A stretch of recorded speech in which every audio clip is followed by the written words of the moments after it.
కర్నూలు జిల్లా కొడమూరులో దివంగత నేత వైఎస్ఆర్ విగ్రహాన్ని ధ్వంసం చేసి నిప్పంటించిన దుండగులను అరెస్టు చేయాలని వైఎస్ఆర్సీపీ కర్నూలు జిల్లా అధ్యక్షుడు ఎస్పీ మోహన్ రెడ్డి డిమాండ్ చేశారు.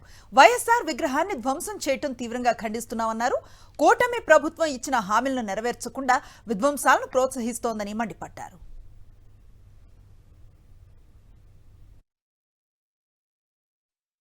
కొడుమూరు నియోజకవర్గంలో దివంగత నేత వైఎస్ఆర్ విగ్రహాన్ని ధ్వంసం చేయడంపై వైఎస్ఆర్ కాంగ్రెస్ పార్టీ తీవ్రంగా ఖండిస్తున్న పరిస్థితి. ఈ అంశంతో మనతో మాట్లాడేందుకు జిల్లా అధ్యక్షులు ఆ యొక్క నియోజకవర్గ సమన్వయకర్త ఉన్నారు. మొదటగా జిల్లా అధ్యక్షులతో మాట్లాడదాం. చూడండి, ఇప్పుడున్న పరిస్థితుల్లో కూటమి ప్రభుత్వం అధికారంలోకి వచ్చిన తర్వాత వైఎస్ఆర్సీపీనే టార్గెట్ చేసింది. ఈ మధ్య కాలంలో దివంగత నేత విగ్రహాలను కూడా ధ్వంసం చేసిన పరిస్థితి ఎందుకంటారు? ఇదంతా వాళ్ళు ఓడ్చలేకనే చేస్తూ ఉంటారు. రాజశేఖర రెడ్డి గారు ఇమేజ్ని తగ్గించాలని చూస్తున్నారు. కానీ వాళ్ళు ఇటువంటి చేసినంత ఇంకా ఆయన ఇమేజ్ పెరుగుతూ పోతుంది తప్ప తగ్గదు. అదేదో ఊరికే గాలికి వచ్చిన ఇమేజ్ కాదు, వాళ్ళకు కూటమి ప్రభుత్వానికి వచ్చినట్టు గాలికి వచ్చింది కాదు. ప్రజలకు చేసినాడు. ప్రజలకు కొత్త కొత్త స్కీములు తీసుకొని వచ్చి ఆరోగ్యశ్రీ అయితేనేమి, ఉచిత కరెంట్ అయితేనేమి, అలాగే ఫీజు రియంబర్స్మెంట్ అయితేనేమి, ఇటువంటి ఎన్నో కార్యక్రమాల ద్వారా ప్రజల గుండెలలో నిలిచిపోయినారు. మీరేదో ఒకటి రెండు విగ్రహాలు తగలబెట్టినంత మాత్రాన ఎటువంటిది జరగదు, అపోహపడుతున్నారు.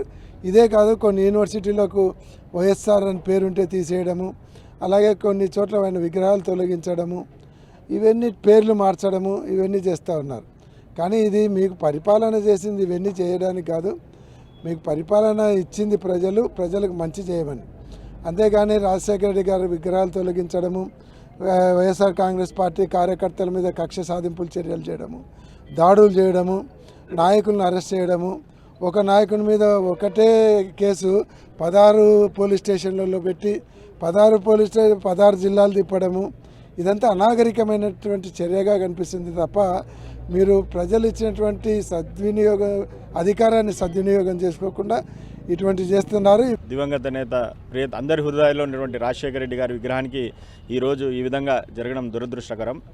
ఇవన్నీ ప్రస్తుతం రాష్ట్రంలో జరుగుతున్నటువంటి పరిణామాలన్నీ చూస్తూ ఉంటే తప్పకుండా ఈ రెడ్ బుక్ రాజ్యాంగానికి సంబంధించి తెలుగుదేశం పార్టీ నాయకుల యొక్క ప్రోద్బలంతో ఇది జరిగిందని మేము భావిస్తున్నాము. దీనిపై తప్పకుండా పోలీసులు నిష్పక్షపాతంగా వ్యవహరించి ఎవరైనా దోషులున్నా కూడా ఎవరు అనామకుల్ని దీంట్లోన ప్లేస్ చేయకుండా ప్లాంట్ చేయకుండా తప్పకుండా ఎవరైతే ఈ తప్పుకు పాల్పడినారో, ఈ దుర్మార్గానికి పాల్పడినారో వాళ్ళు తప్పకుండా శిక్షించబడాలి. ఇచ్చిన హామీలు ఏ ఒక్కటి నెరవేర్చకపోగా ఇటువంటి దాడులకు పాల్పడడం, కావాలనే ప్రజాస్వామ్యంలో దివంగత నేత విగ్రహాన్ని ధ్వంసం చేయడం అనేది చాలా తీవ్రంగా ఖండిస్తున్నాం. దీనిపై ఖచ్చితంగా ఈ యొక్క పోలీసులు చర్యలు తీసుకోవాలి. ఎవరైతే దీనికి పాల్పడ్డారో వాళ్ళని కఠినంగా శిక్షించాలంటూ వైఎస్ఆర్సీపీ నాయకులు కోరుతున్న పరిస్థితి. కెమెరామెన్ శేఖర్తో లోకేష్, సాక్షి టీవీ, కొడుమూరు, కర్నూలు జిల్లా.